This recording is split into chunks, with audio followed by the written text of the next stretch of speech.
రాష్ట్రంలో లోక్సభ ఎన్నికల బరిపై అన్ని పార్టీలు గురిపెట్టాయి. అసెంబ్లీ ఎన్నికల విజయంతో మెజారిటీ ఎంపీ సీట్లు గెలవాలని హస్తం పార్టీ, మోదీ చరిష్మాతో ఎంపీ సీట్లు గతం కంటే పెంచుకోవాలని కాషాయ పార్టీ కదం తొక్కుతున్నాయి. మరోపక్క తెలంగాణలో అధికారాన్ని కోల్పోయిన గులాబీ పార్టీ మాత్రం శ్రేణుల్లో విశ్వాసాన్ని పునరుద్ధరించేందుకు గౌరవప్రద స్థానాల్లో గెలవాలని ఆశపడుతోంది. రాష్ట్రంలో అధికారానికి దూరమైన బీఆర్ఎస్ నుంచి సిట్టింగ్ ఎమ్మెల్యే, సిట్టింగ్ ఎంపీ కాంగ్రెస్లో చేరారు. కాంగ్రెస్ అభ్యర్థుల ప్రకటనపై దృష్టి పెట్టింది. బీఆర్ఎస్ అభ్యర్థుల కోసం వెతుకుతోంది. కొందరు మాజీలు బీజేపీలో చేరుతున్నారు.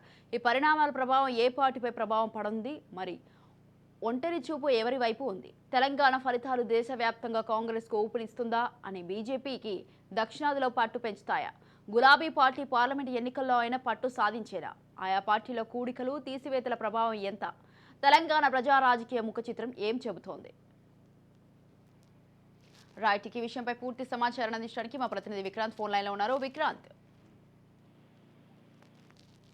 రాష్ట్రంలో లోక్సభ ఎన్నికలపై బరిపై అయితే అన్ని పార్టీలు గురిపెట్టాయి. అసెంబ్లీ ఎన్నికల విజయంతో మెజారిటీ ఎంపీ సీట్లు గెలవాలని హస్తం పార్టీ, మోదీ చర్మిషా ఎంపీ సీట్లు గతం కంటే పెంచుకోవాలని కాషాయ పార్టీ కదం తొక్కుతున్నాయి. మరోపక్క తెలంగాణలో అయితే అధికారాన్ని కోల్పోయిన గులాబీ పార్టీ మాత్రం శ్రేణులో విశ్వాసాన్ని పునరుద్ధరించేందుకు గౌరవప్రద స్థానాల్లో గెలవాలని ఆశపడుతోంది. ఇక రాష్ట్రంలో అయితే అధికారానికి దూరమైన బీఆర్ఎస్ నుంచి సిట్టింగ్ ఎమ్మెల్యే, సిట్టింగ్ ఎంపీ కాంగ్రెస్లో చేరడం జరిగింది. రైట్, ఈ విషయంపై పూర్తి సమాచారం అందించడానికి మా ప్రతినిధి విక్రాంత్ ఫోన్ లైన్ లో ఉన్నారు. విక్రాంత్, గుడ్ మార్నింగ్ సోదయ్. మొత్తానికి కాంగ్రెస్ పార్టీ రాష్ట్రంలో అధికారంలోకి వచ్చిన నేపథ్యంలో కూడా రానున్న పార్లమెంట్ ఎన్నికల నేపథ్యంలో కూడా ఇప్పటికే నలుగురు అభ్యర్థులను కూడా కేటాయించడం జరిగింది. ఇంకా మరో 13 మంది అభ్యర్థులను కూడా ఈ రోజు లిస్టు వచ్చే అవకాశం కనిపిస్తా ఉంది. ప్రధానంగా రాష్ట్రంలో అధికారంలో ఉన్న నేపథ్యంలో కూడా పోటీదారులు ఎక్కువగా ఉన్నారని చెప్పుకోవచ్చు. కాంగ్రెస్ లో ఉన్న 17 పార్లమెంట్ స్థానాల్లో కూడా 14 పార్లమెంట్ స్థానాలకు పైగా గెలవాలని కాంగ్రెస్ పార్టీ ఆలోచిస్తా ఉంది. ఇప్పటికే బీఆర్ఎస్ పార్టీ అధికారానికి దూరమైంది. బీఆర్ఎస్ పార్టీ నుంచి వలసలు రోజు రోజు కాంగ్రెస్ పార్టీలో చేరుతా ఉన్నారు. ఇప్పటికే 2 సిట్టింగ్ ఎంపీలతో పాటు ఒక ఎమ్మెల్యే, ఖైరతాబాద్ సమస్య దానం నాగేందర్ తో పాటు చేవెళ్ల ఎంపీతో పాటు వరంగల్ ఎంపీ ఇద్దరు ఎంపీలు, ఒక ఎమ్మెల్యే కూడా ఇప్పటికే బీఆర్ఎస్ పార్టీ నుంచి కాంగ్రెస్ పార్టీలో చేరడం జరిగింది. ఇప్పటికే మాజీ మేయర్ తో పాటు ప్రస్తుత మేయర్, అదేవిధంగా కాంగ్రెస్ పార్టీలో నిత్యం ఇటు బీఆర్ఎస్ పార్టీ నుంచి మాత్రం కాంగ్రెస్ పార్టీకి వలసలు వస్తా ఉన్నారు. ఇప్పటికే స్వయంగా ముఖ్యమంత్రిగా ఉన్నటువంటి పిసిసి అధ్యక్షుడిగా కొనసాగుతున్నటువంటి రేవంత్ రెడ్డి కూడా కాంగ్రెస్ పార్టీకి గేట్లు తెరిచామనేసి తెలపడంతో కూడా కాంగ్రెస్ పార్టీలోకి మాత్రం వలసలు ఊపందుకున్నాయని చెప్పుకోవచ్చు. పార్లమెంటు ఎన్నికలను దృష్టిలో పెట్టుకుని గ్రేటర్ హైదరాబాద్ కు సంబంధించి కూడా కాంగ్రెస్ కొంచెం వీక్ గా ఉంది.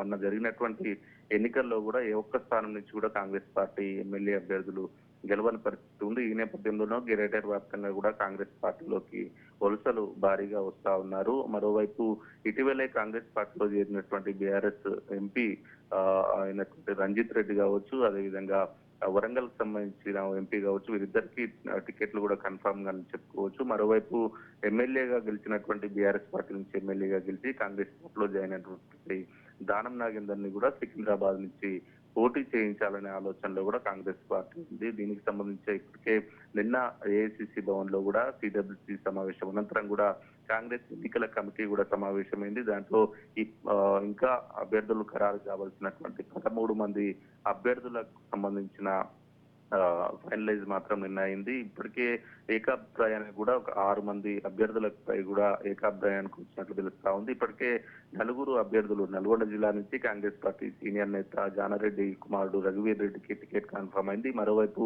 మహబూబాబాద్ కు సంబంధించి మాజీ కేంద్ర మంత్రి బలరాం నాయక్, మహబూబ్ నగర్ కు సంబంధించి మాజీ కల్వకుర్తి ఎమ్మెల్యే వంశీ చందర్ రెడ్డికి, అదేవిధంగా మెదక్ కు సంబంధించి నీలం మధుకు కూడా కన్ఫర్మ్ అయినట్లు తెలుస్తా ఉంది. అదేవిధంగా జహీరాబాద్ కు సంబంధించి ఇప్పటికే సురేష్ శెట్కర్ కూడా ఇప్పటికే కన్ఫర్మ్ అయింది. ఈ నేపథ్యంలోనే ఇటు సికింద్రాబాద్ కు సంబంధించి దానం నాగేందర్ ని, అదే చేవెళ్ల ఎంపీగా బీఆర్ఎస్ పార్టీలో ఉండి ఇటీవలే కాంగ్రెస్ పార్టీలో చేరినటువంటి చేవెళ్ల ఎంపీ రంజిత్ రెడ్డిని కూడా ఇటు మల్కాజ్గిరి నుంచి పోటీ చేయాలని ఆలోచన కనిపిస్తా ఉంది. కానీ మల్కాజ్గిరి నుంచి కాకుండా చేవెళ్ల నుంచే పోటీ చేస్తానని అనుకున్న నేపథ్యంలో ఇటీవలే కాంగ్రెస్ పార్టీలో చేరినటువంటి సునీతా మహేందర్ రెడ్డి కూడా చేవెళ్ల నుంచి పోటీ చేయించే ఆలోచనలో ఉన్నట్టు తెలుస్తా ఉంది. ఒకవేళ అదే రంజిత్ రెడ్డి ఖచ్చితంగా చేవెళ్లే కావాలనుకుంటే రంజిత్ రెడ్డిని చేవెళ్ల నుంచి కొనసాగిస్తూ సునీతా మహేందర్ రెడ్డి మాత్రం మల్కాజ్గిరి నుంచి పోటీ చేయించాలనే ఆలోచనలో కనిపిస్తున్నట్టు తెలుస్తా ఉంది. ఇంకా కాంగ్రెస్ పార్టీలో చాలా వరకు ఆశావాహులు ఉన్నారు. కాంగ్రెస్ పార్టీలో ఎమ్మెల్యే టికెట్లు కూడా ఆశించి భంగపడ్డటువంటి నేతలు ఉన్నారు. వారందరూ కూడా ఎంపీ టికెట్లు కావాలని ఆశిస్తా ఉన్నారు. కానీ కాంగ్రెస్ పార్టీ ఒక నిర్ణయం తీసుకుంది.